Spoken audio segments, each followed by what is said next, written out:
Good morning, everyone. It being Wednesday, March 12th, 9 a.m., let's bring the Kane County Human Services Committee to order. Savannah, if you will call the roll. Allen. Garcia. Garcia here. Wright. Right here. Lewis. Carver. Carver share remote. Linder. Linder here. Roth. Surges. Surges present. You have an in-person quorum? Can I get approval for remote attendance for Mr. Tarver, please? Absolutely. Okay. All in favor? Aye. Approval of minutes for February 14th, 2025. Could I have a motion? For unanimous consent of the approval of the February 14th minutes. Thank you, Michael. Is that a voice vote? Unanimous consent. Nobody objects. Thank you. I see nobody for public comment. And I see Blair, we don't have anybody online. There's one guy out there. He probably wants to make some. Yeah, it's good morning. Monthly financial reports are on file. If anybody has any questions with those, we'd be happy to address them offline. Jamie, Department of Human Resource Management. So for Jamie, if you could start with introducing our absolutely, member and one he's more time. he has a presentation to give. You had asked to have him give some information about the program that he's starting and how that'll be evaluated. So at the end of the HR department's bit here, we're going to go ahead and move that over to him. But this is David Larson. He's our risk manager. And he started with us about a month ago. So he's still kind of learning the county ropes a little bit, but he's gotten, some information here to provide to you about the intended program, and certainly looking for your feedback if you have any suggestions or comments. The other thing I wanted to say was Christine is going to start presenting our health insurance reports monthly. So she's going to present those today. And I did have some things, and sometimes my stuff gets missed if I don't mention it at first, that I did want to actually bring up to the committee just for information. There was a statute change. It requires the providing of mental health counseling through the county's health insurance program to first responders with zero copay and zero deductible. So it has to be first dollar coverage. That is going to go into effect June 1st, 2025. So anybody who wants to see this, it's new statute 65 ILCS 5/10 4-2.4. So this was just recently passed. So in talking to our health insurance providers, in order to do that, we'd either have to set up an additional health plan for first responders. That would be corrections officers, deputy sheriffs, and 911 operators. We'd either have to set up a whole different health plan for them, or we would have to add it to all of our plans. So that's something that we need to look at, which we'd rather do. Setting up an additional health plan would be difficult and extra work to manage. We certainly would do that if that's what the board would like. Or we would add this first dollar coverage to our existing HMO and PPO plan. So Jamie, oftentimes these bills come out, or this legislation comes out, and then it's massaged, comes out kind of raw, and then it gets massaged in. Do we think this is a final version and this is it, or and any efforts are kind of, not going in the right direction? So we should wait, or this is done and let's move there. This is done and passed. Got it. It goes into effect June 1st. So we really don't have any time to wait. We need to make a decision and then get those changes put into place. It doesn't look like it would change our HSA plan, because that would make it no longer qualify for an HSA. So there's actually an exception within this statute for HSA plans. But our PPO and our HMO would need to be modified. Okay. Mr. Linder? Question. If we decided for an additional new plan, would that be taking all those first responders into a new PPO or something? Or would it just be a plan for the mental health? No, it would have to be a whole new health plan. New health plan. And it would have to be a first responder version of each of our health plans. So it wouldn't just be one new health plan. We'd have to have an additional PPO and an additional HMO so that they could make a choice. I don't want to do that. Piggybacking on Mike's question, do we have the ability in-house already. Have we already classified those employees that would be categorized into that? No, it would be its own, because they're not currently in a separate class. That's not something that we currently separate as a class, so it would have to be. Do they have a differentiator for us to be able to say it is these? What is the definition of that class? That Right, we don't currently have that defined. It's defined in this statute in a way that we don't previously define. We used to, we do have a designation for sworn officers, but that doesn't include 911 because they're not sworn. So we would have to have, and it doesn't, so we would have to have a new category that we would create to classify those employees differently. We don't currently have that classification. So there's a great deal of administrative work that would go into doing this versus adding first dollar coverage for mental health to our plan as in general. if you could keep us, first off, thank you. And Mr. Grepp, I saw your hand up. First off, thank you so much for even bringing us up to speed on this. I was not aware of this in any way, shape or form.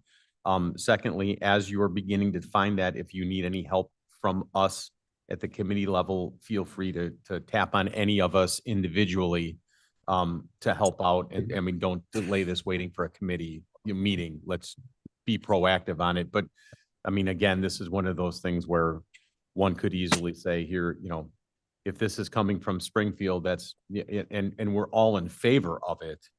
Just where's that money coming from? If this is a major increase or change on something that's done mid-year, I mean, is this something that can be layered in at a renewal rather than say, we don't care where you're at, whether you renewed yesterday or in 6 months, you have to change this immediately. I don't know that that's appropriate. I don't. Well, it does state it has to be put into effect by June 1st. Yeah. So Understand it ultimately, states it. I'm just saying, I'm stating I don't like it. I mean, I don't think that that's appropriate. So ultimately, we can do the administrative work, whichever direction you want to go. I guess I'm just looking for feedback on which way the board prefers to go versus adding it to our plans or setting up separate plans. And just feedback, general feedback. I don't know that we need any kind of anything official on that next month. I'd need more information, but John, you had a question? Yeah, so a couple of thoughts. Thank you, Mr. Chair. One question, and you've probably already done it or thinking about doing, is asking our broker how they might handle it. But my thoughts are that either through the FSA or the HSA, that we could, I think the HSA law, and I can check into this too, Jamie, but I think the HSA law allows for contributions from the employer, in this case ours. So we could enroll all of those people if they're not already, but in an HSA that allows for payment of these claims up to unlimited amounts. So all we'd be paying for, no extra administration other than putting the money into these accounts. And then we'd have the mechanism to be able to pay for the claims. I'd be glad to help look into that, but you may have already thought of that, but that either the HSA or FSA might be a really simple way not to have to set up separate plans. Just plunk these people into that and pay the claims that way. So I'll send you the statute. That's not the way it's written. It's written that they have first dollar coverage. That would include us. I mean, the HSA plan is already exempt from this. For those that are in the HSA plan, we do fund the HSA. So the HSA plan isn't affected by this because it would make it not an HSA eligible plan if it had first dollar coverage there. But for the HMO and the PPO, they have to be able to get that first dollar coverage, not in a reimbursement. Okay. But if they had a card, like the HSA card, and this may not be the right way, and I won't belabor it, but I could swipe that card at time of service and it gets paid. So I'm not. We would have no way to know how much an individual would need in order to fund that. So, or to stop them from spending it on something else and then not have that first dollar coverage. So I think we did talk to our broker and we did talk to Blue Cross about this regarding what would need to be done to meet this. So we did have those conversations. Jamie, let's already. take this offline and Yeah. you and John can get into the weeds. So you're Okay. blue in the face. Thank So, you. Yeah. I just have one question. Mhm. I know that being in the middle of the year to edit it, the best way is just add it instead of getting a new plan. But my question is, next year, can we separate them and have them classified, or it has to be the same way that, like, if we do it right now, then it goes next year? It would be the same way now as yesterday. So if you wanted to have them separate, we have time to do that before June 1st. So I believe like we can separate them and have their own plan now, if that's what you would like to do. It's that's something we can, I'm just looking for a general consensus if And that's what is how you'd like it. The brokerage it. advice, what is he's leaning towards? They don't. They say it's entirely your choice, right? That they're not, it's a choice for this board. It can be done either way. It costs you more to do it for everyone. So they're not going to tell you should do that. It's administratively easier to give it to everyone. It is, but it costs more. That's just a choice. That's a Again, choice. let's take this offline, and Jamie, let's give this some shape. I mean, I don't know what you're looking for from us. I don't think we have enough information to give guidance in any way, but it sounds like we have a small amount of time, but let's, by the next meeting, let's give that some shape. And Sonia or John, whomever, Mike, if you want to give Jamie a call directly on that, let's try and figure this out, but I'm sure we'll come up with something that will, I think Jamie, my thrust on this would be to make sure we're identifying who they're considering within this classification, and make sure that we have that properly. I would hate to get done with all of this effort and then find out we left one tier of people out as an oversight for whatever reason. Let's just make sure that we've quantified whoever is supposed to be within that tier or grouping. I think that's so essential. So I will send an email to the whole committee, and then anyone interested in being a part of that decision-making can get back to me. thank you so much. Yes. Oh, boy, I'm All waiting right. for this one. Good morning, everyone. So the Blue Cross Blue Shield invoice is on file. So this is for the month of January. It's intolerance. If anybody has any questions. So when we say intolerance, are you saying for the month, is that, Blair, can you make that big? Is that 17 million? It is. It's on the higher side of tolerance, but 1.7 million? I'm sorry. yeah, 1.7. Yeah, that's on the higher side of tolerance, is. just to let you know. It is. Tolerance for me would be the 1.4. 1.7, I mean, I think, we're a little high on that one. So, Right. Yeah. Any questions? The next, we have that in a chart to show how we're doing for the year with that. So Assured Partners is the broker who makes those reports. They had to reconfigure the tracker due to the merging of the union and non-union plans. So Okay. we do not have that data. They couldn't get it to us for this month. If you thought I was going to let you coach your first one, man, not a chance. I'm ready. No. Yes. Yeah, just, Mr. Chair, yes. Quick question, the administrative fees and adjustments, is there anything in that other than their fee to do the work? I was just curious what Yeah. adjustments might be. I believe it's just the claim management. It is just the administrative portion. So the adjustments, sometimes if there's a change, from, one period to the next, we're going to credit you back that. There may be some numbers, like if you change our numbers in that someone leaves the plan or something like that, or we backdate and add somebody, there can sometimes be some small adjustments on it as well. But that is the portion that is the administrative costs. We pay a per employee per month cost. If there's adjustments for stop loss, I believe that ends up in that line. We wouldn't get anything for a while on that because this is actually January's invoice. So this is the first in terms of seeing how we're doing for the year. This is the first one of the year anyway. So I don't know, it would give you a lot of information. Even if we had the annual tracker up, because this is just January. So it's the first month. But that is purely the administrative costs. It does not include the claims costs. Yeah, it's interesting.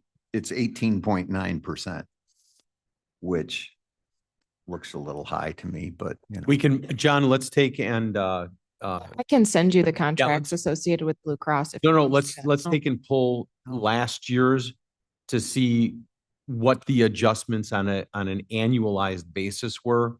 And let's keep track of that going on for the year. If we get done with the end of Q1 or Q2 and we're saying, holy cow, we have $500,000 worth of adjustments to their favor, not ours. Yep. That might be reason for concern. If this is just an adjustment because the employee count was off or something, and this is a one-time, 1 month isolated incident, I'm not sure that that's a reason for concern, but let's keep an eye on that. I do think the HMO capitation might come in there as well. Okay. So we'll line that out for you. Okay, if we could note that Miss Allen has joined us. And if I could take just a personal moment and thank Debbie, who is just the most wonderful person in the world. We have a situation, a very unusual situation here at the county where we have several people related to the county at the same rehab center up in Elgin. And my mother is there privately, independently. Mr. Shepro from the state's attorney's office is there, and former coroner Russell's has a family member there. And so it's very kind and easy to stop in and see multiple people in one visit. And Debbie brought my mother flowers the other day and said, this is from your colleagues on the board. And Debbie, that was so incredibly kind of you. Thank Yes. you. So. I'm so sorry, Christine. No, it's okay. So the next report are the monthly totals for the MERP and Blue Cross Blue Shield participants. So it's broken down by employees, spouses, and dependents. Anybody has any questions? So MERP is equally up, just a tad, It is 6 people. 80. MERP has 80 people enrolled, so that's on the higher side. We were trending last year around 70, so. The next report is the monthly applicants and staff changes. I have a question about that. Blair, if you can advance that. Anita? And guys, please, we're informal this morning. If the meeting gets out of control, we'll come back. But if you have a question, please just go ahead. It's Juby and the dog. I don't. Out of control, Juby, or the? Yeah, the dog, exactly.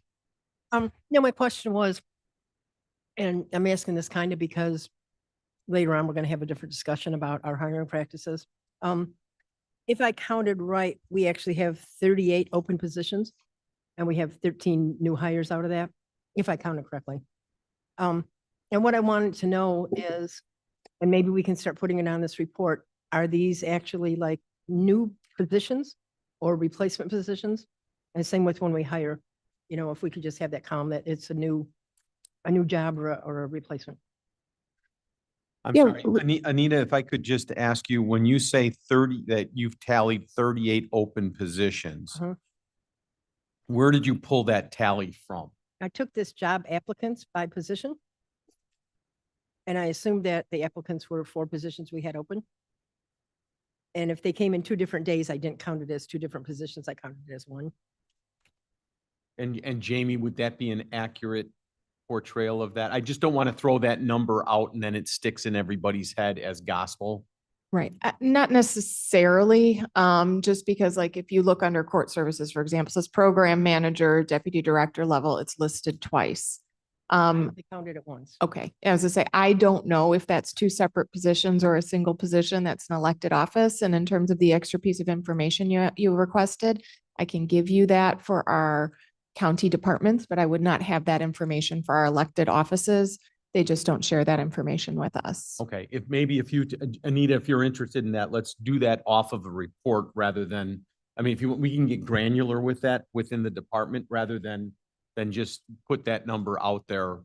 Because I think in subsequent meetings, this Yes. could become very important. Yeah, and that's. So let's find a mechanism, Uh-huh. whatever methodology we're going to use, let's define that. Right. And go with it. So, And I think also even the elected positions that they need to share that information with us too, but. another figure out how to discussion. do that, let me know. We'll write a Another book. Another discussion.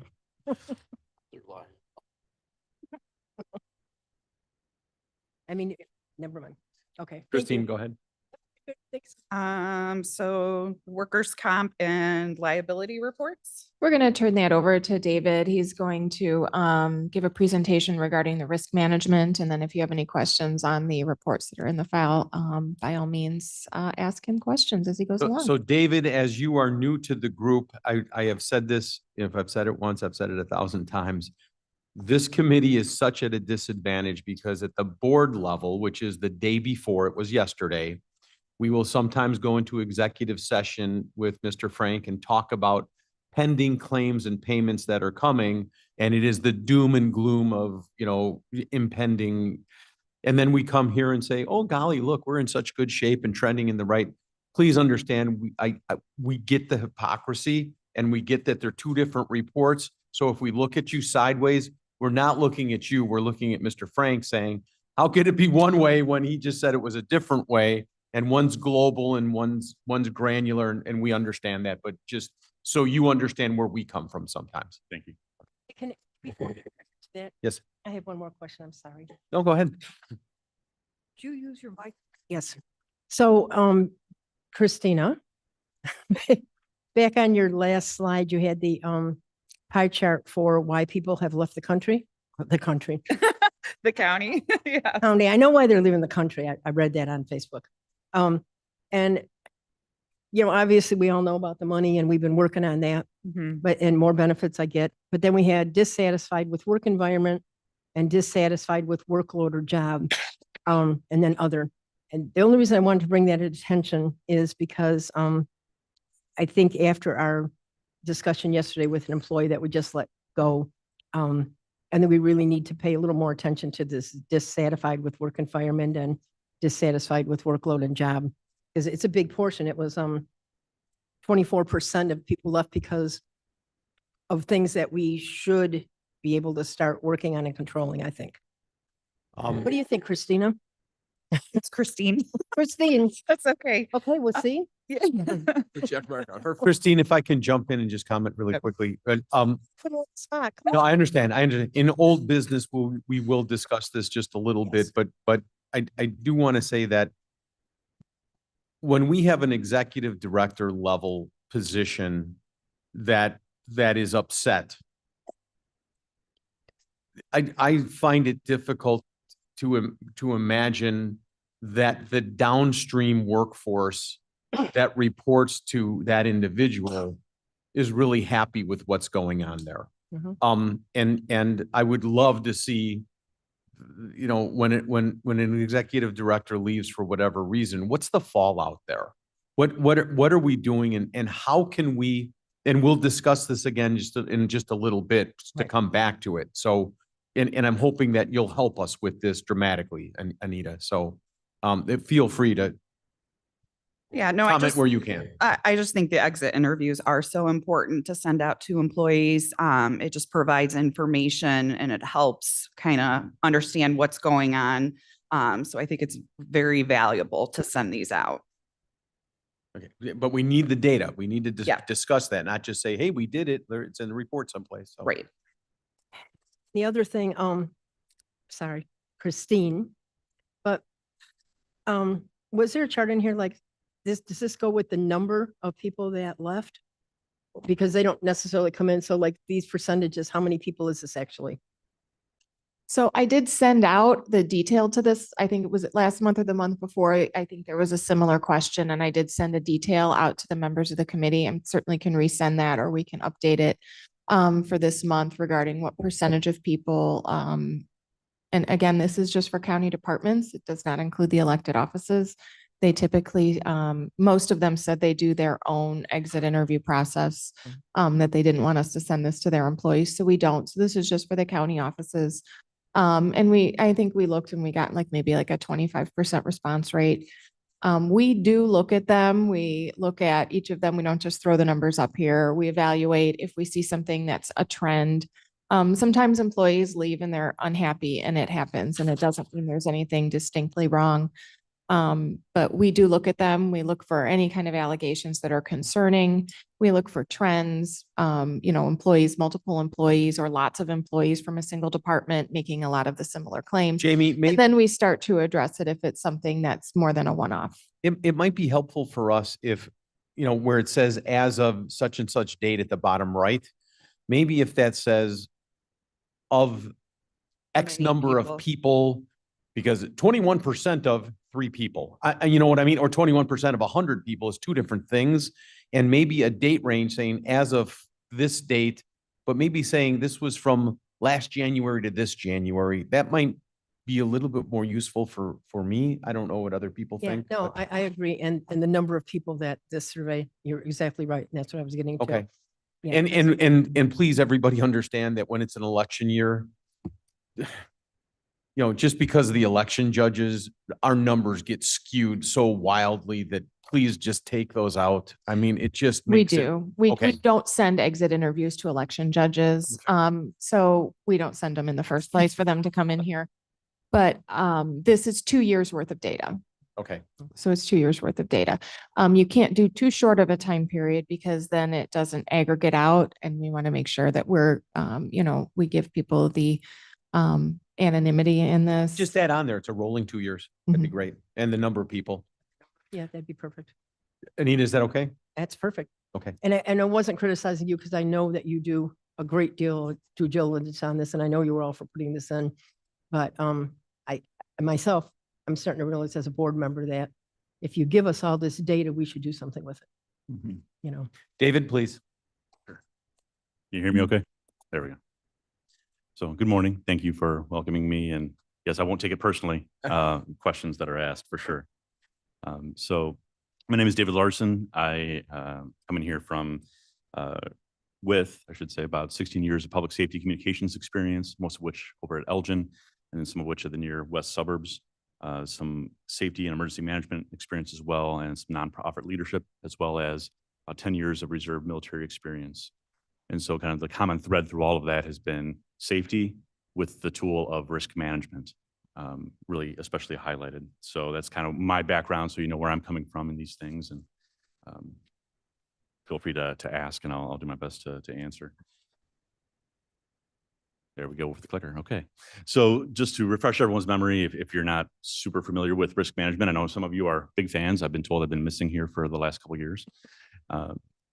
To proactively reduce loss exposure, right? We want the county to be as protected as possible, and all the people that work here protected as well. Hazard and risk analysis to facilitate some reporting, to enable best practices, good decision-making at the board level and at the department level, and to collaborate along those risk management lines with county departments and elected offices, and ensure adequate and appropriate insurance coverage. Bottom line, to save money. Quick snapshot of fiscal year 2024 claims. I know when Jamie spoke to you last year about the position that I'm now in, she was mentioning year-to-date claims. And so I just kind of wanted to circle back to that. Total preventable for fiscal year 2024, 21 claims. And to refresh memory about preventable versus unpreventable, just a county employee or the county itself has been the at-fault party in these incidents that have occurred. And so the amount paid out to date, that's today's date or yesterday's date, and then the expected total cost. So there's still some reserve out there for ongoing costs incurred by those incidents. And my intention with the risk management program is to take kind of a two-pronged approach to that. The first is through surveillance analysis and reporting.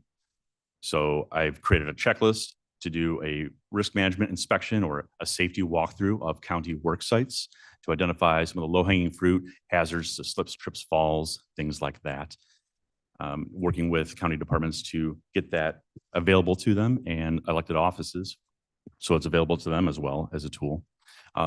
Driving record review program, we currently are reviewing CDL drivers, like for the Division of Transportation, as is required by their CDL license, but we haven't had the bandwidth to run regular reporting on everyone else for whom driving is a duty of their job description. And so it's possible for an incident or a condition of their driving record to creep up, and we're unaware of it and haven't been doing diligence there. So I want to make that process happen. And in addition to just identifying, is it preventable versus non-preventable, to identify approximate cause and a root cause and analyze them for possible recommendations, suggestions, ways that we can reduce the incidence and severity of those hazards. And then regular reporting to you at the board level, to the departments and the offices as well. So that's one prong. Second prong is to educate and equip. And something that has been very successful, for example, in the United States Navy, where a lot of my military background is operational risk management, or ORM. And that's something that's taught to the very first recruits that are coming out from high school all the way up to your 4-star admiral. And it is being aware of the hazards and taking steps to intelligently mitigate or reduce their impact on necessary operations. Right? We all drove here assuming we all put our seatbelt on.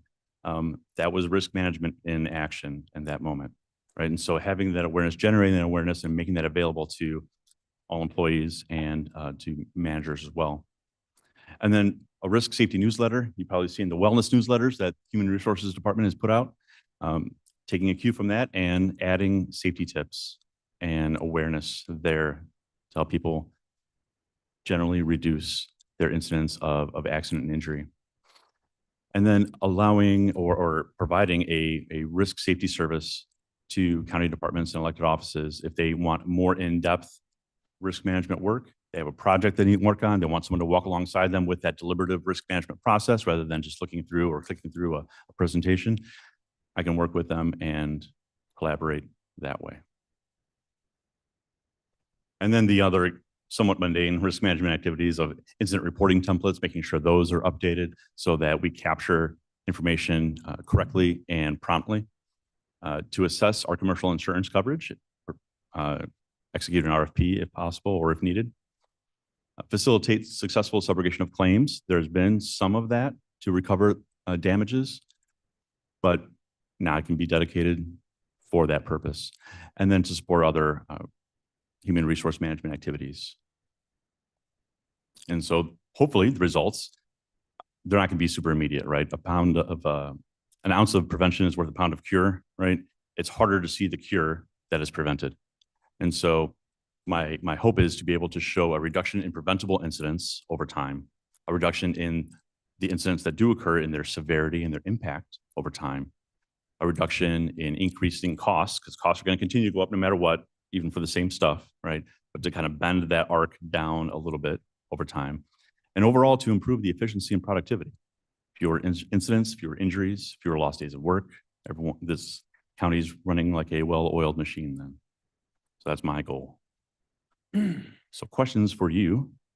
To what scope and depth of reporting do you want? How often do you want to see reporting from me? You've been used to seeing some level of reporting from workers' compensation liability claims. Is there other things that are missing, things that you've kind of been scratching or itching in the back of your mind that I can help with? So, David, if I can, I would like you to send these questions to the committee members. Okay. And allow us to give some thought to that to respond. But to the committee members, I would charge that to some great extent, we embarked on what I'll call a cultural change here at the county. I think there was a point in time where Jamie and I would meet with the state's attorney's office and say, holy cow. I mean, just the amount of claims coming in, we're a target. And if we pay every little thing, we have painted that target on our back. And sometimes trying to shift that culture by saying we have a loss preventative measure in place that says the people that were slipping and falling around the corner of that building are no longer slipping and falling because we fixed a pothole, because we put a camera out there, because we changed the drain pipe, because, okay, that's all. But that doesn't happen by itself. It happens, it's cause and effect. And Dave, I think you have one of the unique charges similar to Mr. Frank, that we're asking you to protect us from ourselves And that's not an easy job or an easy task to pull off because we don't know what we don't know. And oftentimes emotion and vibrato and do what's right. Well, who says what's right? You know what I mean? And so we rely on our outside professionals to come back and say, well, let me give you some statistics, or let me show you what the trends are, or let me show you what this could look like. And so that's where I think we've engaged your role, and we're delighted that it's you. And for the committee, Jamie, just so I'm clear, David is being paid from the liability fund. It's not coming from the general fund. He is literally designed to save money. And I know some people will look at that and say, well, it's just another expense. It's not another expense. It's really something we're protecting us from us. So, my final question for you might be, we have this weird relationship that brews here. This young man, sir, from Roger, your new fellow there, what is his name again? Kevin. One of your tasks will be, and I hate to address you like this, but one of your tasks and one of your challenges can be, wow, I came from a job where I have one boss and now I've got lots of people that seemingly want a piece of me and I have to answer to, and how do you juggle that? David, you kind of have a similar thing in that we're going to ask you to help the elected offices that may not have asked for your help and may not want to participate with you. And I will just ask for your patience with that as we begin to build some trust and inroads in those relationships. If it's not personal, it's not short, sometimes it's politics, hey, but I think that if we can show a trend, I think people will be more willing to trust and accept that advice. And let's try and find a way to make you the access point, rather than each elected office having their own risk control. You know, that would just kind of, to me, be a little frivolous, but anyhow, Mr. Gripe. Oh, thank you, Mr. Chair. First of all, thank you for your service. Thank you. Appreciate that, even though it was in the Navy and really doesn't count, but just kidding. I was in the Air Force. So any rate, I think from a report standpoint, your expertise and your past experience are probably the best starting point for reports. You know, what should we see? I love the fact that your compensation is from the risk program. So you have the easiest job of proving that you're worth what you're being paid, or 10 times that much, which I wish everybody was subject to. But I'd love to see your suggestions rather than have 24 people coming up. Hey, I've got 300 reports that we can look at. We're going to lose the focus on the job. So what you think is important, and what we need to be focusing on. My least favorite statement, as I've been in this chamber, is reports are on file. Have a nice day. And you're never going to do that. I know you're not going to do that. So what you can do is say, here are the reports I'm filing. That will be amazingly helpful. You know, you were brought in because people think you're smart, and I agree with them. So I'd love to see what you recommend, and then we could work with that from then on. Thank you. Anyone else? So, Anita? this isn't about a report because I have to think about that for a minute. But I do think in the beginning stages of this, getting out that communication to the masses, because I don't think we've ever really, at the county, really thought about safety. So I think that newsletter, or however you're going to do that, I think that's going to be really critical to get the buy-in from the masses, you know, about, oh, by the way, if you just think about, you know, hold the hand railing, whatever it is, you know, I think that's going to be really key in the beginning. And then eventually, I'm guessing a couple of years down the line, you're probably going to have a safety team, but not now. Not now. You got to earn your keep first. Baby steps. Yes. Thank you. But yeah. And the other, if I think of something, I will definitely send it to them and you. Okay, so we're pushing 20 minutes till. Do we have anything in the monthly compliance training reports? No, it's early in the year. That's just our sexual harassment prevention training, but people are getting on it. So it's not due till August. Thank you, thank you. Old business. We had discussed last month the potential, and it was brought up both at executive and the county board in its entirety, the notion of creating a management for the executive directors and how we might put something like that together. That charge fell into this committee. I think the only way to do that is to have some honest, open dialogue. We're not going to have time to do that in committee. I'm not sure that everybody is interested in adding to that, but if we're going to discuss it, we can't discuss it in mass because of the Opens Meetings Act. So I had asked Mr. Frank if there is a way to do an ad hoc or a subcommittee that would allow us to bring people together. And he said, absolutely, as long as you're posting your meetings and following the rules, that would be pretty easy to do and seem like the appropriate tool and the appropriate usage of that tool. So with that said, I think I would like to formally adopt an ad hoc committee, if you will, that Mr. Gripe will be chairing, and Sonia, are you agreeing to co-chair and sit in on that with us? And Yes. okay, Just want to go ahead and say, this is just the first step towards doing something, right? Yep. We may not be perfect. And again, it's just everybody is welcome, whoever wants to, and it's a compromise. We need to make ourselves accountable for this subcommittee, understanding that we're not going to be perfect, understanding that we need to go ahead and deliver this to the rest of the 24 of our board.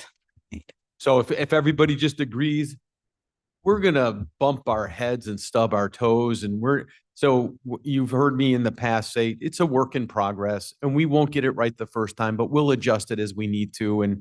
But this is the first step that I think we need to take to get this going, and I think this is long overdue, and I'm so happy to be taking these steps.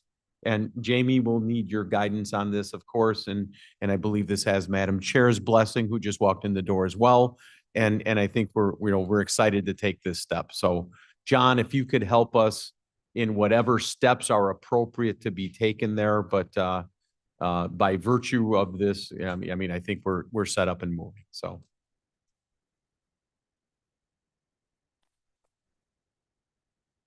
Was that anything on this topic or?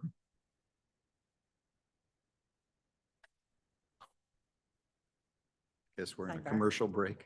Yeah, I think we're on a pause. Just, Madam Chair has just walked in the room and was having a conversation with State's Attorney Frank, Assistant State's Attorney. can we please call it a subcommittee and not an ad hoc? Because an ad hoc is under my purview. I believe subcommittees are better. Oh, subcommittee is a great word. Yeah, let's, yeah. And I think I said, I don't know if it's an ad hoc or a subcommittee. So but if we're formalizing it and saying a subcommittee, that's absolutely acceptable. What's appropriate too, because we have a Navy guy here. And just so we're clear, so like subcommittees are a subset of this committee, and ad hoc would be a subset of the entire board. So it's a fundamentally different process. So if Got you're it. looking to bring in people outside of this committee, then you would need to do an ad hoc. If you're looking to do it within this committee, you can do a subcommittee all day. It would be a subcommittee of this group, but does that limit people from other board members from participating? It would prevent them from voting or doing Yeah, any it's kind okay. of formal action, but as far as participating, no, that's no. Yeah, prevention no, of we're that. looking for participation. I What mean, about- correct? What about staff? Can staff participate in an ad hoc? Staff can always participate in any kind of meetings, but they don't have any vote. They don't have any authority. okay, They can just okay. report. Yeah. Yeah, okay. Yeah, because anything that the subcommittee does would be brought here for vote to move to the next plateau, if you will. So, yeah. Can you agree with that? Are we okay? Frank, are we good? Jamie?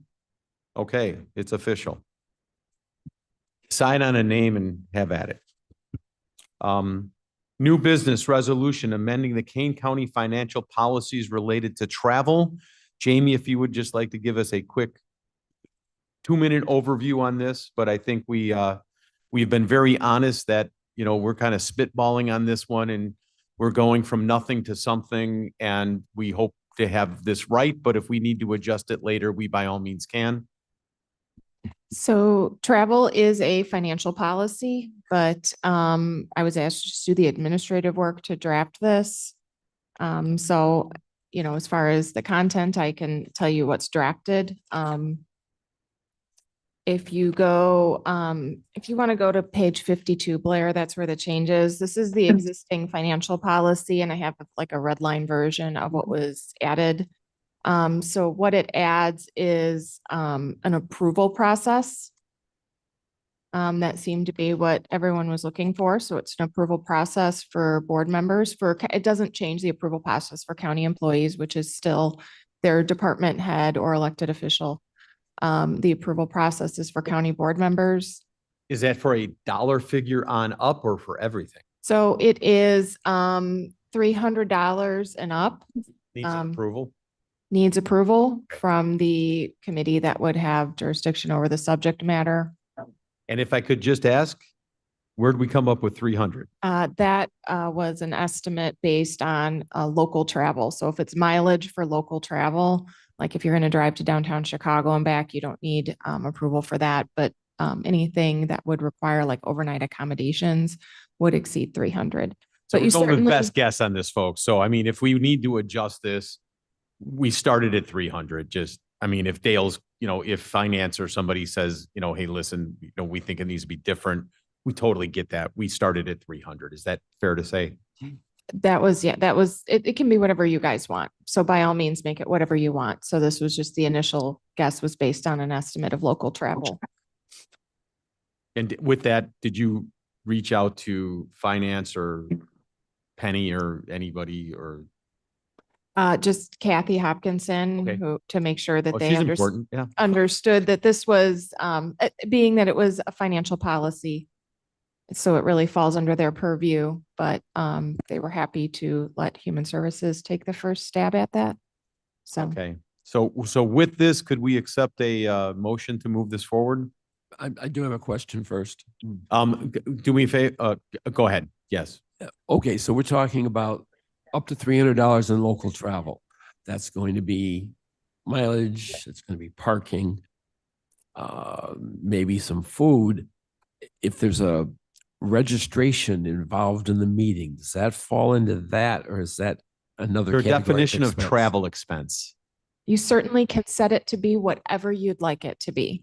So if you want to make it higher, by all means, make it higher. My question is, where definition of it. where do things like conference fees fit in is what my Yeah. question is. Right. So the way this Part was of looking travel? at is if it's going to have a high conference fee, that I believe you would want approval from that, or at least that was kind of what was conveyed So to you're me. looking at the totality of the expense. Mike, if the totality is more than $300 to sign up for the lecture, to travel to the lecture, for overnight, for meals, if that's more than 300, you should go to your parent committee and ask for approval Yes, to do that? yes. And does the parent committee have the power to approve that, or does it need to go to finance? Does it need to go up the line? It's just a pre-approval. So nothing is guaranteed until it is passed by the full board after it's done. So that in So it's that's a part of the ratified. It's statute. not really, it's approved by the committee, but then ratified by the board. Is that what I'm hearing? Is that, And by the auditor. And by the auditor. yeah, but she's after the fact, After- right? The auditor and the board are afterward. Um, Traditionally, the way, yes, that is the case, but there's always a question with that as it's going through the process for reimbursement, because it has to be reimbursed. I'm just thinking about the way when I travel and submit my invoices for the travel expense, I give them to Jane. She then starts submitting it before it comes to the board. So I'm It's trying up- to, It's up to the board then to decide if you're going to approve this or I'm not. trying to avoid the quagmire. So if somebody says, well, what the hell?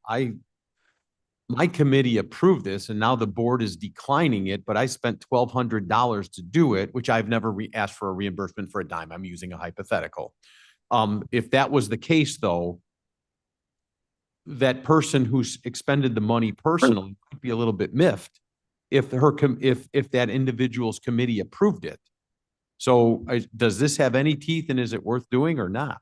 I would think that it would be the committee who approved it could show warrant why they thought that this was a valuable opportunity for that committee member. And I do believe that the board hopefully would have that understanding to say that this has been discussed at committee level.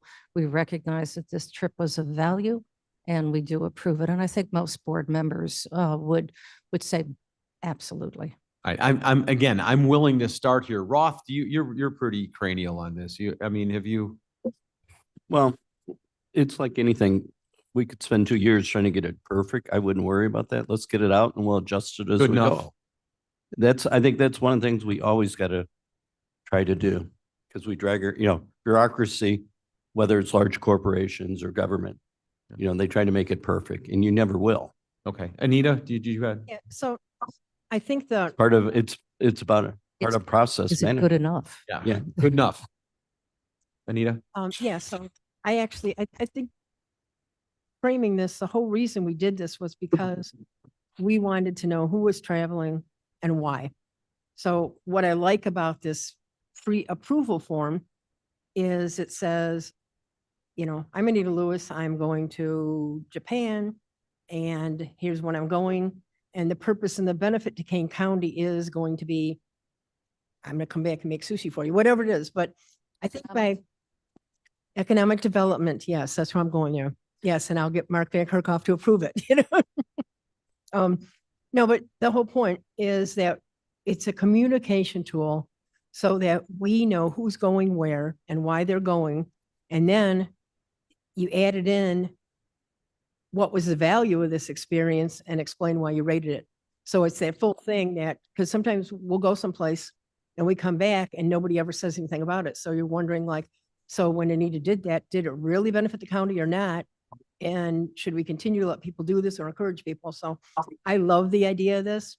And like he said, it's not going to be perfect, but I love the idea because it's a communication tool. Yeah, I think it's a great starting point. And again, going from nothing to something, it will be interesting to watch the iterations of this as it matures. And 5 years from now, it'll probably look totally different than it does today. But remember, it started here first. So, John, did you have a question? Just a quick question. I'd be glad And then to- I'll take a I'll motion, make please. I'll make the motion, but is there, and I've been looking around for it, is there a timing for approval on something, pre-approval? In other words, let's say I want to go to Japan to learn how to make sushi. We're starting a trend here. Yeah. I support that. Which is now apparently an acceptable thing, Yeah. right, John? So how long before I plan this trip or do this trip do I have to get approval? There's no time limit included in it, and I don't know if there's a reason you would want one other than I just think that would make it more difficult I agree. for them to do. I don't know if there's a benefit to having it be a certain amount before. Anybody who incurs an expense prior to approval takes the risk that they will have to pay it themselves. Absolutely, if I may, there are certain times when, let's say, an opportunity for you to speak down in Springfield. You're asked to come down and you won't know until 2 days beforehand. And you get a call from your state senator or the governor's office and said, we're having a presentation on can you be there? And you go, yes, I'm leaving. So if the committee is not meeting at that point, I think Right. you just have to let your committee chair know, or the committee chair, if you've been asked, that you just let your committee know that this is an opportunity that you would like to participate in. You think it's vital for the county. I'm going to go. But for the it's good still of the on county. me, which I like. So, okay. I'll move that we accept this. One question. Do we have a time frame after the trip to submit that? 60 days. Again, you can submit it you mean submit the reimbursement request that is defined in this policy, yes. Okay, 6. Question though, thank you. But I think, piggybacking off that, I think we should make it that you're not going to get your reimbursement until you fill out this form that says, was it beneficial and what did you learn? I think it's part of that. Anita, that's also an equally wonderful question that I don't know, is it? Usually I think that's in there. It has to be included with the reimbursement request, a fully completed form. Do me a favor, Jamie, if you reread this tonight and you feel that it's not, what's the next stop for this finance? Let's get that corrected at finance if that's not in there. Madam Chair, and then we're going to take Oh, a absolutely. first and second on this and Is- we took it out of order and I apologize.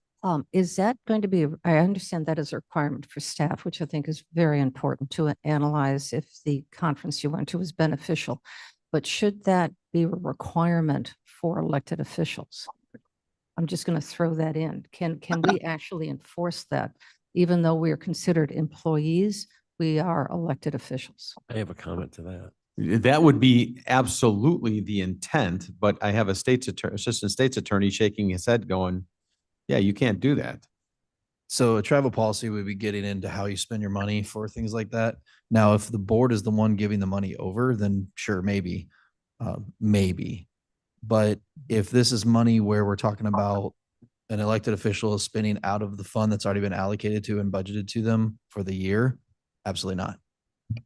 So John, we're going to take a vote on this and move this out of our committee, but by the time it makes it to finance, I am going to challenge you to say, figure this out and tighten it up. The intent of this is to say, there is a budgeted amount for travel that somebody is seeking approval for an amount more than $300, and this is the benefit to the county. So If it doesn't get passed, if that approval doesn't happen out of their committee, you are doing that at your own risk and may not be reimbursed for it. That is the intent. for county employees, sure. But No, the intent is the intent of this is for elected officials. Yes. For the 24. so I'm telling you right now, I'm going to be very clear about this. It will not apply to elected officials. Internal control will completely control this without question. No. I'm not talking about the elected offices. I'm talking about the 24 board members. No, just the board members, just the board. Board members, not office Okay, holders. I was under the impression what we're talking about is, Like a- no, 24 board members absolutely members. applies. I'm talking Yep. about elected officials in like SA, sheriff, no. Nope. No. Oh, county board members? Yeah, you have your own rules. You can Yep, completely I'm so set it. sorry. And again, Mike, I see your hand. I'll come right to you. Again, you guys get sick of me saying this. I get so confused in the vernaculars and I say offices versus departments. So in this particular case, I am talking about the 24 elected officials, not the county-wide officials that would be called offices. So Does that change your? when you say elected officials, that usually means the offices. That's why I thought that. But Protect me from me, sir. I no, am, my general point is because you're setting your own rules, you can absolutely set your own rules. okay. Like, so that's perfectly fine. But again, it would have to be a majority of the board to have to agree to those rules. So as long as that happens, you're good. Okay, good. Yep. Excellent. Mike, I'm so sorry. My concern is there are some organizational meetings that people attend. I know Madam Chair has a handful. We have gums going off to the National Counties Organization meetings. Membership and participation in those meetings is a benefit to the county, but we may not in a given meeting come home with a product that we can say this was a benefit to the county. And yet I still think those things need to be approvable. I don't think anybody's trying to split hairs. We're just Yeah, trying to I'm set, just- change a just- trend and say, hey, You know, Yeah. I'm just worried that when, and Madam Chair should be able to decide for herself that there are these 5-6 things that are important to her office or important to the county as a whole, that we shouldn't be nitpicking over what did you get out of that meeting? politely, Mike, and Madam Chair, with all respect, if Madam Chair is going to attend something, I would like to know what it is so that if I have input, I would like her to carry. No, This no, is the only mechanism by means to do that. no. Hey, I'm going to Japan for egg rolling. You know what? I love egg rolls, but I like the Italian ones, not the Yeah. Korean ones. I don't, you know what? I'm just being sarcastic, but Yeah, I get that. I just want to be careful that we're not having somebody come back and they come back and say, we had great hopes for this meeting, but nothing really happened. Oh, well, then we're not going to pay you. yeah, I don't think that's I'm hoping that's not the intent. I'm hoping that's not our intent. Yeah. So I think, But we can fix it otherwise, but we have to start someplace. but like, so last summer we went to, me and Cheryl and Mavis went to the Illinois Economic Development Conference, and it was in Chicago for 2 days. To me, to come back and put in there, why was that beneficial? And give you guys a little blurb about who was there, what we learned. I think that's critical. Yep. I think it's good for, and that's what I'm talking about. Not that, I don't think we're going to say, well, we don't think you learned anything, Anita, so we're not going to pay you. But just, it's a communication tool for us. There should be some product. Yep. Yeah. I agree Or we with could that, come too. back and say, oh my gosh, we all three fell asleep. Nobody probably really needs to go to this, just our opinion. So Mr. Gripe has moved, Ms. Garcia has second. Further discussion. I apologize for not doing that the correct way, but I think we vetted it appropriately. Please call the roll. Allen, Allen, aye. Garcia, Gripe, Yes. Lewis, Lewis, yes. Carver, Yes. Yes. Linder, Yes. Sturgis. Yes. Thanks, Bill. Our next item, new business B, hiring freeze discussion. You know what? We are just at such a trepidatious point right now. We are weeks away from an election. On that election is a referendum that could dynamically change or the trajectory of how we budget and the services that we are able to offer as a county. But the reality is, what's plan B if it doesn't happen? And if it doesn't happen, I think there are some immediate actions that need to be taken, one of which is a hiring freeze. And I don't think that we should be working in a vacuum on that. I think these should be going in tandem so that we are capable of pulling the trigger immediately should that referendum fail. And in this particular case, my discussions with Ms. Labrillo were very honest. Why are we reinventing the wheel? Haven't Deb, you as the historian here, I mean, with mature tenure, haven't we done this before in the past? And why wouldn't we just pull that off the shelf, dust it off and update it so that we're not tripping over our own feet? And have we had the opportunity to do that, or can we do that? So we're not waiting to June to pull the trigger on this, should we need to. Jamie? I've looked at all the old resolutions that went through. Technically, you're still in a hiring freeze right now. Oh, okay. So part of the problem that occurred within the hiring freeze was there's no hiring unless the board approves that replacement hire. I went back and looked, and every time someone proposed, let's replace it anyway, it was approved. It was never denied. So ultimately, the hiring freeze wasn't incredibly effective because all of those rehires were just subsequently approved by resolution.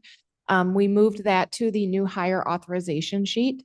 So those should be getting signed by the chair of the committee prior to replacement hiring. You have the authority to stop that now if you want to, right? That has to be signed before we will bring on a new employee. So if you would like your departments within your board committees to not, and this just applies to county departments, right? If you would like them not to be filling positions, you can put them on notice that you're not going to sign that form as the committee chair. That is up to you as a committee chair to then review those. That form does include the detail on whether or not it's a replacement hire or a new hire, whether it's within budget or whether it's been approved by a separate resolution. All that detail is on the form prior to the chair of that committee signing it. So that's currently within your own authority right now as that exists. If you wanted to institute a more firm hiring freeze, you could certainly do that where you would not have that. Right now, the individual committee chairs have the authority to allow it or not when it's a replacement hire.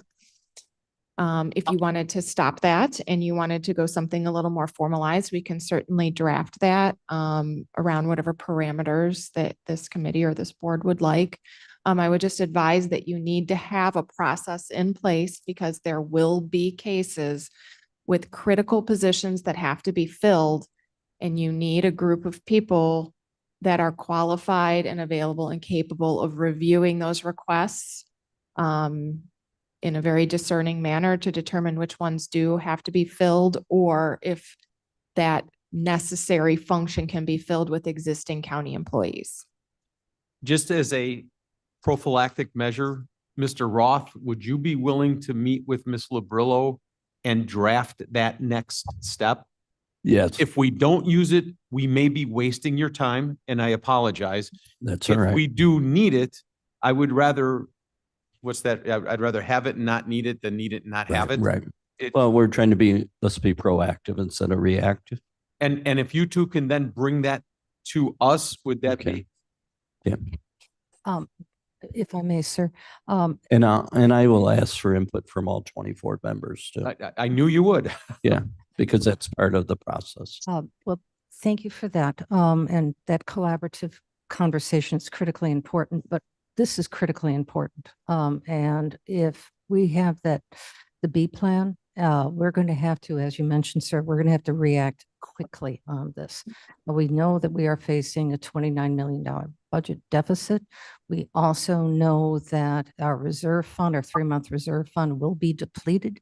Those are facts. Chair, if I could, I don't mean to cut you off, but Bill, if you were to work this backwards, So we could have it for finance. That's where I'm yeah, leading what's to. the election day and what's the meeting? April 1st. is What's election. the meeting before that to move forward? Finance? I don't think it's this committee. No, It's finance. finance. Finance. Finance is next one up. So while this is a great conversation to have here, the reason I had asked Mr. Roth is because he transcends committees, as does Madam Chair.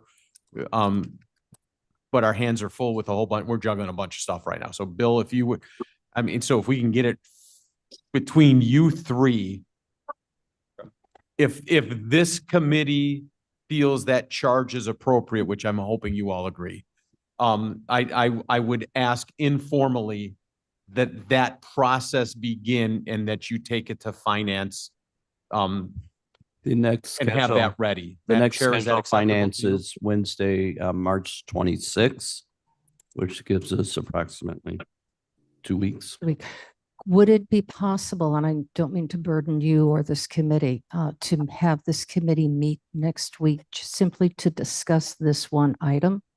Would that be helpful, or would you prefer that it would just be a smaller task? That would, I will make myself available with that, but that would, do we need to do that? Or do we have enough trust that if we had something put together, we could send it out and reply individually to do that? And let's just open, we're just gonna go. So I see you, Sonia, go first. I would suggest, why don't you three work together and see what it is? But if it's an emergency, I think it will be like a call in and say, hey, let's go into session and let John and Madame know, hey, we need to go until this committee come into session. Got it. Gripe? Not that you need my help, Bill, Jamie, but if you Yeah. do, I'd be glad to. Like I Linda? said, Chairman? Whoever that is, that Cheryl, give me just 1 minute, go around the horn here. Michael? Yeah, I'm good with that. Do the work. If there's a need, we can call a meeting, but I think they can do the work and bring. Deb? Absolutely. Can I do a little history? Pardon me? Microphone. Sorry.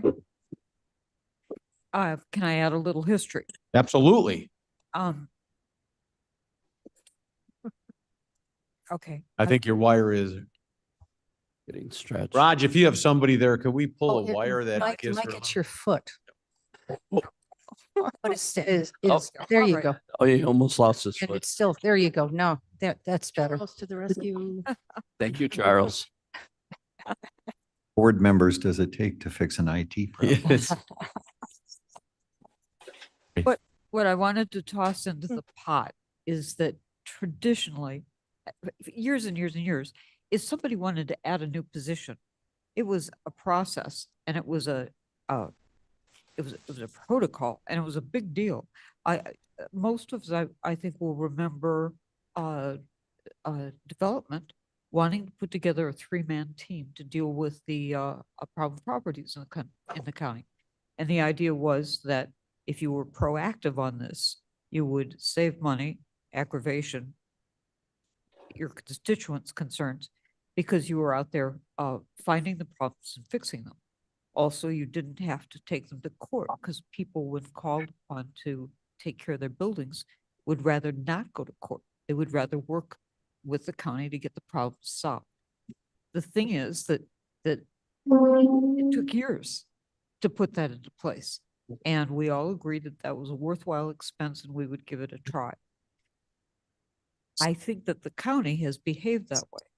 But because of the COVID stuff, we have added so many programs, so many people that we're just being crushed by those needs. And we're asking the public, do you want to keep those programs? Do you understand those needs? Do you want to help pay for them? And so it's just going to affect everyone in the county. Agreed. It's going to affect Yeah. the departments. It's going to affect the 24 of us. It's certainly going to affect the elected offices. And I just think that needs to be out there in the stew. So yes, let's get going. Debbie, thank you. Anita and then Cheryl. Yeah, so, we can put out a policy for a hiring freeze all we want, but it's not going to make any difference because, 71% of our salaries, 71% of our budget comes from the safety and the electeds. But none of these policies are going to apply to them, is what I heard. So we're kind of wasting time. We still have the perfunctory responsibility to take it from our end. Whatever portion of that budget is ours, to ignore and not take that step is not appropriate. Well, and that's fine, but let's not kid ourselves thinking that this is going to do anything because it's not. Because our big problem come April 2nd, if we do not get this budget passed for safety, or, this referendum, then I don't know what we're going to do because this policy will do nothing to help that. But It won't be the silver bullet. I would agree with, Mr. Sturgis, agree with you that we've got to lead the path forward. We have to show by example, but I also Understand. agree her. with Yeah. Ms. Lewis, without question. Let the record note that Madam Chair and I agreed on Wait, let the record know on that March Madam- 12th. let the record show that Madam Chair and I agree. On March 12th as well. Cheryl, I'm so sorry. Go ahead. Yes, thank you. I'm not on this committee but I think this conversation has been very good and robust. But I have not heard one consideration mentioned about grant positions. And right now we have several new programs that we are receiving grants for and hiring people to fill those new positions because of the grants we received. So I just want to throw that in. That really should be a part of the consideration if you're talking about hiring freezes. Cheryl, I don't know when you jumped on the call, but I thank you so much for bringing that up. John, I would challenge your subcommittee. Jamie and I and Madam Chair have struggled with this for quite a while under the notion of if I'm paid by grants, then I am under a different set of rules than everybody else is. True. And the other side of the coin is, but you're an employee. It doesn't matter where your funding is coming from. You're still in the general fund and this is how it happens. I would love to just come to grips with that, even if it's just a starting point. That would be Cheryl, I can't agree with you more. Yeah. Well, It's under a special we are fund. getting a very large, the opium settlement is coming our way. We've gotten a lot on public health with the, with the money that we've gotten from ARPA. So, we're moving forward in a direction that the county has not been able to do before. And I just want to make sure that we consider all those as Fabulous. We move are forward. stronger as a collective than any individual part, Cheryl. So thank you so very much. Michael? I guess these last few comments have brought some more things to mind. I think sometimes we may need to look at a grant and say, we don't have the money to pay everybody in this department. Somebody who's already in this department needs to be assigned to that grant. That's one thing. The second thing is this whole issue of 71% that's outside and then what does that leave us? 29% that's inside.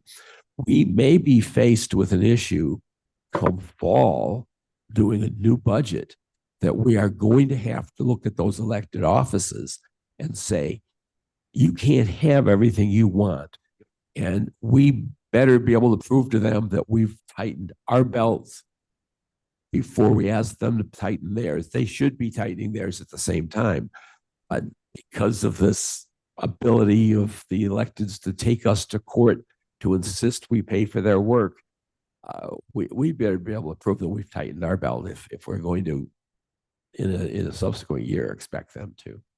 Thank you. Mr. Gripe? Yes, thank you for the input. I assure you we'll be looking at that and when we talk about it, but I figure, first of all, from a grant standpoint, I agree, but if that grant is a 1-year grant and I'm hiring somebody for They're always 1 year. forever, Get it? that's a problem. So, Let's just address, let's just Yep. put it, let's just take it from under the table and put it on the table Absolutely. and just find some way to deal with it, But, you know. but also, and Anita, I think you make a valid point, but to the extent we are able to minimize 5 $100,000 hires, that's $500,000, so every penny matters. And that goes to Mike's point that we want to show everybody else, to Madam Chair's point, that we're doing everything we can to tighten our belts, even if it's only 1 notch. Thank you all. To conclude this The discussion. notch is about 10 pounds. I need 4 notches. Conclude this discussion and because I do, I feel like there is an elephant in the room right now, whether you all realize it or not, but Roger and his team is sitting in the room for the committee that's directly following us. We have challenged Roger with saying, hey, there's a department that needs to be restructured. We have put people under his tutelage. We have given him certain authorities and said, let's get this done. And now he's kind of coming saying, hey, listen, I think we've got it worked out and this is the way it needs to go. And this is everybody we're going to need and how. So he's about to have that conversation. And I was asked to put that on this agenda. And I kind of said, I don't know how I have this conversation and that conversation in the same meeting. I just don't, I'm not that good, kids. I mean, so I want to get this one off and running. And by the time the second leg because I think Rogers and Chris in going through admin needs to work its way back here. By the time it's here next, I think many questions are answered and we're in a much different position. And I think that's the appropriate nature of taking that. And if I'm mistaken on that, and if that was the wrong call, I will apologize to anybody. That was my call and how we did it. And I'm, how do you eat an elephant 1 bite at a time? Let's just keep it moving. So if that's fair. I don't see any, I need a motion to place reports on file. So moved. Alan seconds. Okay, is that a roll call? Voice vote, all in favor? Aye. Aye. Opposed? I see no need for executive session, Mr. Frank. Okay, Mr. Gripe, you're up. Adjournment. Motion to adjourn. Oh, yeah. John? What? I'd like to move we adjourn. All in favor? Aye. Sonia, second. Yes. Always. That one.